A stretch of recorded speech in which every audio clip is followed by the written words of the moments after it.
വളരെ സിമ്പിളായിട്ട് പറയുകയാണെങ്കിൽ നമ്മുടെ നട്ടെല്ല് കട്ടകളിങ്ങനെ അടുക്കി അടുക്കി വെച്ചേക്കുന്നതാണ്. അപ്പം ഈ കട്ടകളെല്ലാം കൂടെ ഒരുമിച്ച് ചേർന്നിരിക്കുകയായിരുന്നെങ്കിൽ നമുക്ക് കുനിയാനോ നിവരാനോ അനങ്ങാനോ ഒന്നും പറ്റില്ല. അപ്പോൾ ഈ കട്ടകളുടെ ഇടയ്ക്ക് മൂവ്മെൻറ്റ് ഫെസിലിറ്റേറ്റ് ചെയ്യാനും പിന്നെ ഒരു ഷോക്ക് അബ്സോർബറുമായിട്ടുള്ള ഒരു ഭാഗമാണ് നമ്മുടെ ഈ ഡിസ്ക് എന്ന് പറയുന്നത്. നമ്മൾ ഇൻ്റർ വെർട്ടിബ്രൽ ഡിസ്ക് എന്ന് പറയും. വെർട്ടിബ്രയുടെ ഇടയ്ക്കുള്ള ഡിസ്ക്. വെർട്ടിബ്ര എന്ന് പറഞ്ഞാൽ നട്ടല് അല്ലെങ്കിൽ കശേലു. അപ്പോൾ ഈ ഡിസ്കിന് ഒരു ഉള്ളിലുള്ള ഒരു ജെല്ല് പോലത്തെ കരിക്ക് പോലെ ഇരിക്കുന്ന ഒരു പോർഷനുമുണ്ട്. പുറമെ ചകിരി പോലെ ഇരിക്കുന്ന കട്ടിയുള്ള ഒരു റിംഗ് ഉണ്ട്. അത് നമ്മൾ ആനുലസ് എന്ന് പറയും. ഉള്ളിലുള്ള ജെല്ലിനെ പൾപ്പ് അല്ലെങ്കിൽ ന്യൂക്ലിയസ് പൾപ്പോസസ് എന്ന് പറയും.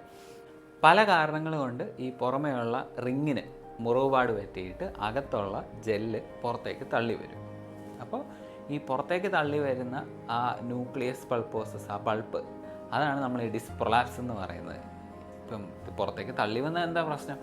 പ്രശ്നം എന്താണെന്ന് പറഞ്ഞാൽ ഇത് സാധാരണ തള്ളി വരുന്നിടത്താണ് നമ്മുടെ ഞരമ്പിരിക്കുന്നത്, കാലിലേക്കുള്ള ഞരമ്പുകൾ. അപ്പം ഇതേ ഞരമ്പുകൾ തന്നെയാണ് മലമൂത്ര വിസർജനത്തിൻ്റെ നിയന്ത്രണമൊക്കെ വരുന്നത്. അപ്പോൾ ഈ അകത്തുള്ള ജെല്ല് പുറത്തേക്ക് തള്ളി വരുമ്പോഴത്തേക്കും നമ്മുടെ ശരീരം കരുതുന്നത് ഇത് പുറത്തുനിന്ന് എന്തോ ഒരു കാര്യം അകത്ത് കയറി അതിനെ പുറം തള്ളാം. അപ്പോൾ അവിടെ ഒരു നീർക്കെട്ടുണ്ടാവും. ഈ നീർക്കെട്ട് കാരണം ഞരമ്പിന് ചുറ്റും തന്നെ ഫുൾ നീർക്കെട്ട് വരും. അപ്പോൾ ഭയങ്കര കാലിലേക്ക് ഇറങ്ങി വരുന്ന വേദന, മരവിപ്പ്, തരിപ്പ്, ഇതുകൂടാതെ ഈ റിങ്ങിൽ, അതായത് ആ ഡിസ്കിന് ചുറ്റുമുള്ള റിങ്ങിന് മുറിവ് വരുന്ന അവിടെ ഞരമ്പുകളുണ്ട്. അപ്പോൾ അതിൻ്റെ വേദനയും. ഇപ്പോൾ എന്തൊക്കെയാണ് ഇതിൻ്റെ റിസ്ക് ഫാക്ടേഴ്സ്? ഏറ്റവും കോമൺ ആയിട്ടുള്ള അമിതവണ്ണം, അത് ശരീര തൂക്കം കൂടുതൽ, പിന്നെ സ്മോക്കിംഗ് ഒരു മേജർ റിസ്ക് ഫാക്ടറാണ്. പിന്നെ ഹെറിഡിറ്ററി ബേസിസും ഉണ്ട്. പിന്നെ പ്രത്യേകിച്ച് ഒരുപാട് വെയിറ്റ് എടുക്കുന്ന ജോലി ചെയ്യുന്ന ആൾക്കാർ, അപ്പോൾ പല പൊസിഷനിൽ, പ്രത്യേകിച്ച് ഫ്രണ്ടിലേക്ക് കുനിഞ്ഞു നിന്നുള്ള പൊസിഷനിലൊക്കെ നമ്മുടെ ഡിസ്കിനകത്തുള്ള പ്രഷർ ഒരുപാട് കൂടുതലാണ്. ഇതെല്ലാം ഇതിലേക്ക് നയിക്കുന്നത്. ഇത് കൂടാതെ സ്പോർട്സ് ഇഞ്ചുറീസ് കാരണം വരാം, വീഴ്ചകൾ കാരണവും വരാം. അപ്പോൾ ഇതെങ്ങനെയാണ് കണ്ടുപിടിക്കുന്നത്, എന്താണ് പ്രശ്നം എന്നുള്ളത് നമ്മൾ ഡോക്ടറെ അടുത്ത് വന്ന് ഡോക്ടർ പരിശോധിച്ച് കാലിന് ഈ പറഞ്ഞ പോലെ ഞരമ്പിന് വലിച്ചിലുണ്ടോ, ബലക്കുറവുണ്ടോ, മരവിപ്പ്, തരിപ്പ് അങ്ങനെ എന്തെങ്കിലും ഉണ്ടോ എന്ന് ചെക്ക് ചെയ്യും. അതിനുശേഷം ഒരു MRI സ്കാനാണ് ഇതിന് ഏറ്റവും ബെസ്റ്റ് ടെസ്റ്റ്. അപ്പോൾ MRI സ്കാൻ എടുത്ത് നോക്കുമ്പോൾ നമുക്ക് ഈ ഡിസ്കും അതിന് ചുറ്റുമുള്ള ഞരമ്പും ഒക്കെ കാണാൻ പറ്റും. ഇനി ഡിസ്കിന് പ്രോബ്ലം ഉണ്ടെങ്കിൽ എന്താണ് ചെയ്യേണ്ടത്? അപ്പം 90% ആൾക്കാർക്കും റെസ്റ്റും മരുന്നും കൊണ്ട് പൂർണ്ണമായിട്ടും ലക്ഷണങ്ങളെല്ലാം മാറി അസുഖം ഭേദമാകും. ആ സമയത്ത് നമ്മൾ കൂടുതൽ ഭാരമുള്ള കാര്യങ്ങൾ വെയിറ്റ് എടുക്കാൻ പാടില്ല, കുനിഞ്ഞു നിന്ന് കാര്യങ്ങൾ ചെയ്യാൻ പാടില്ല, അങ്ങനെയുള്ള അഡ്വൈസ് ഡോക്ടർ തരും. പിന്നെ ഇതിൽ കുറയാത്ത ആൾക്കാർക്ക് അസഹനീയമായ വേദന, മരവിപ്പ്, കാലിന് ബലക്കുറവ്, തരിപ്പ് ഒക്കെ ഉള്ളവർക്ക് നമുക്ക് സർജറി വേണ്ടി വന്നേക്കാം.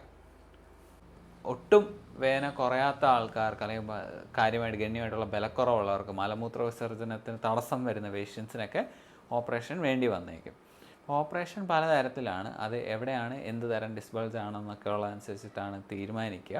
ഏറ്റവും കോമൺ ആയിട്ട് ചെയ്യുന്ന പ്രൊസീജിയർ എന്ന് പറഞ്ഞാൽ മൈക്രോ ലംബാർ ഡിസ്കെക്ടമി, MLD എന്ന് പറയും. അതായത് കീഹോൾ വഴി ഈ ഡിസ്കിൻ്റെ തള്ളി ആ പുറത്തേക്ക് വന്നിരിക്കുന്ന ആ പൾപ്പ്, ആ ജെല്ല് മാത്രം എടുത്തു മാറ്റുന്ന പ്രൊസീജിയർ. അടുത്ത പ്രൊസീജിയർ എന്ന് പറഞ്ഞാൽ കൂടുതൽ പോപ്പുലറായി വരുന്ന പ്രൊസീജിയറാണ് എൻഡോസ്കോപ്പിക് ഡിസ്കെക്ടമി. അതിൽ കുറച്ചുകൂടെ ചെറിയൊരു എൻഡോസ്കോപ്പ് വഴി നമ്മൾ ഈ പറഞ്ഞ പോലെ തന്നെ മൈക്രോ ലംബാർ ഡിസ്കെക്ടമിയിലുള്ള പോലെ ആ തള്ളിയിരിക്കുന്ന ജെല്ലിൻ്റെ പോർഷൻ മാത്രം എടുത്തു മാറ്റുന്ന പ്രൊസീജിയറാണ്.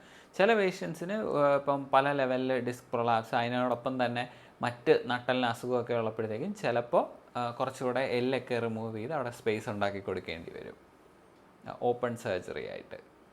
ഈ ഡിസ്കെക്ടമി എന്ന് പറയുന്ന സർജറിയിൽ ഏറ്റവും കോമൺ ആയിട്ട് ഉന്നയിക്കപ്പെടുന്ന ഒരു സംശയം എന്ന് പറയുന്നത് സർജറിക്ക് ശേഷം കാലുകൾ തളർന്നു പോകും, പിന്നെ നടക്കാൻ പറ്റുമോ എന്നുള്ളതാണ്.